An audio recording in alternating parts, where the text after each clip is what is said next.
سورہ بقرہ کی جو آیت کریمہ چل رہی ہے اس کے نزول کا بیک گراؤنڈ اور کچھ مسائل ضمناً بیان کیے گئے۔ چنانچہ اللہ تعالیٰ فرماتا ہے وَيَسْأَلُونَكَ عَنِ الْمَحِيضِ، اے محبوب صلی اللہ علیہ وسلم آپ کے صحابہ حیض کے تعلق سے پوچھتے ہیں، قُلْ هُوَ ادا، آپ فرما دیجئے کہ وہ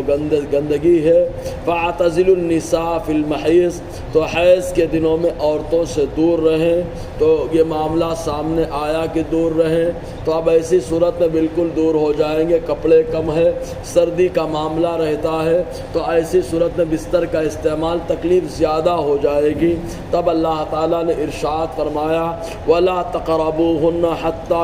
يَطْهُرْنَ، اللہ تعالیٰ فرماتا ہے ان کے قریب مت جانا یہاں تک کہ وہ پاک ہو جائیں۔ قریب ہو جانے سے مراد یہاں پر جمع کرنا ہے، جیسے اللہ تبارک و تعالیٰ نے ارشاد فرمایا وَلَا تَقْرَبَا هَذِهِ الشَّجَرَةَ، اس درخت کے قریب مت جانا۔ آدم و حوا علیہم السلام سے اللہ تعالیٰ نے ارشاد فرمایا تھا، تو درخت کے قریب جانے سے مراد اس کا کھانا تھا کہ اس کو قریب مت جاؤ کہ کھا لو گے، یعنی اللہ تعالیٰ نے کھانے سے منع فرمایا تھا۔ تو ویسے ہی عورتوں کو قریب مت جاؤ یہاں تک کہ وہ پاک ہو جائے، تو قریب ہونے سے مراد مجامعت کرنا، مباشرت کرنا، کہ اللہ تعالیٰ فرماتا ہے ان ایام میں ان سے مباشرت مت کرو یہاں تک کہ پاک ہو جائے۔ اب پاک ہونا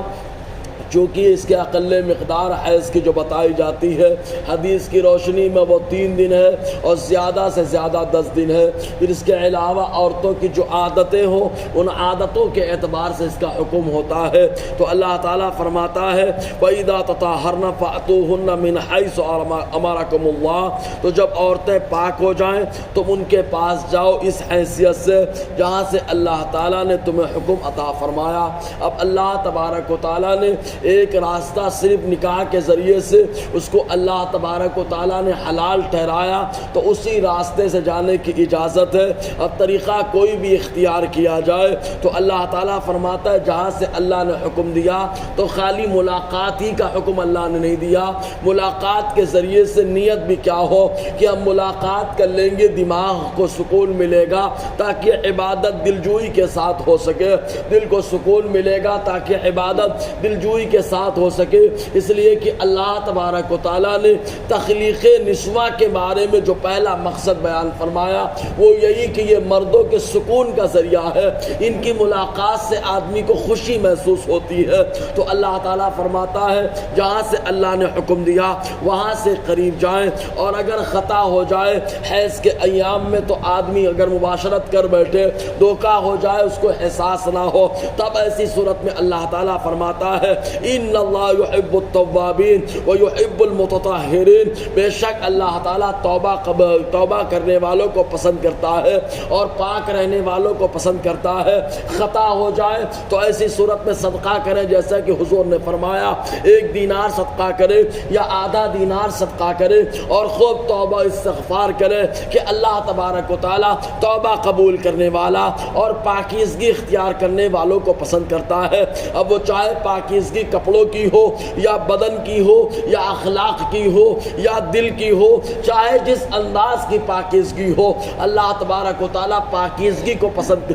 فرماتا ہے۔ اسی پاکیزگی کے پیش نظر مسجد قباء میں جو لوگ نماز پڑھتے تھے اللہ تبارک و تعالیٰ نے ان کی تعریف قرآن مقدس سے بیان فرمائی۔ چونکہ عرب کا دستور یہ تھا کہ عام طور سے طہارت کرنے کے بعد پتھر سے صفائی کیا کرتے تھے، لیکن مسجد قباء کے اطراف میں جو بستی بسی ہوئی تھی جس کو قباء گاؤں کہا جاتا ہے، وہاں پہ جو لوگ رہتے تھے وہاں نماز مسجد قباء میں پڑھتے تھے۔ ان کا طریقہ کار یہ تھا کہ جب بھی وہ طہارت کرتے تو ڈھیلے کا استعمال کرتے اور اس کے بعد پانی سے صاف کر لیا کرتے تھے۔ تو اللہ تبارک و تعالیٰ قرآن مقدس میں ان کے تعلق سے فرماتا ہے فیہ رجال یحبون ان یتطہروا، کہ اس مسجد کے اندر ایسے لوگ موجود ہیں جو خوب صفائی کو پسند کرتے ہیں۔ آقا علیہ السلام نے جب سنا تو حضور صلی اللہ علیہ وسلم اس آیت کریمہ کے نزول کے بعد مسجد قباء تشریف لے گئے اور لے جانے کے بعد قباء والوں سے پوچھا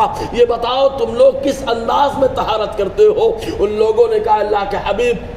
صلی اللہ علیہ وسلم ہم لوگ پہلے ڈھیلے کا استعمال کرتے ہیں، پھر اس کے بعد پانی سے صفائی سے اختیار کرتے ہیں۔ آقا علیہ السلام نے فرمایا مبارک ہو اللہ تبارک و تعالیٰ تم لوگوں کے اس کردار کو پسند فرماتا ہے، اور قرآن میں تمہاری پسندیدگی اور تمہارے اوپر اللہ تعالیٰ نے رضامندی کے اظہار کے طور پر پوری ایک آیت نازل فرما دی ہے۔ تو اللہ تعالیٰ صفائی کو مکمل پسند فرماتا ہے۔ اس میں لطیف اشارہ یہ ہے کہ جب میاں بیوی ملاقات کرتے ہیں تو عام طور سے ملاقات کرنے کے بعد گندگی آ جاتی ہے، تو حضرت علی کرم اللہ تعالی وجہ الکریم حضور صلی اللہ علیہ وسلم کے داماد لگتے، تو آپ ڈائریکٹ براہ راست حضور سے آپ یہ مسئلہ نہ پوچھے، آپ نے اپنے غلام کو بھیجا اور ارشاد فرمایا جاؤ مصطفیٰ جان رحمت صلی اللہ علیہ وسلم سے پوچھو اگر شوہر اپنی بیوی سے ملاقات کرنا چاہتا ہے، ملاقات سے پہلے ایک رطوبت نکلتی ہے، اس رطوبت کی وجہ سے خواہش اور بڑھ جاتی ہے،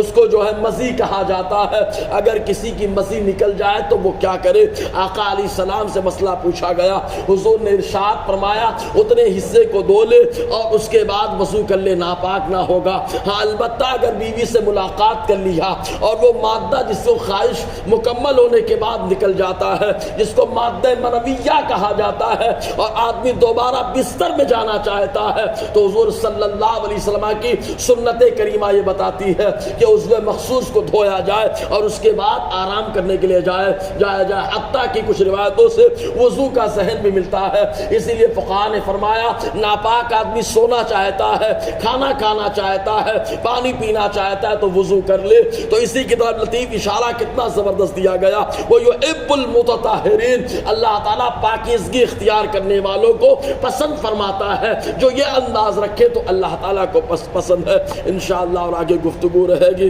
اللہ تعالیٰ ہم سب کو فیضان قرآن برکات قرآن سے مالا مال فرمائے۔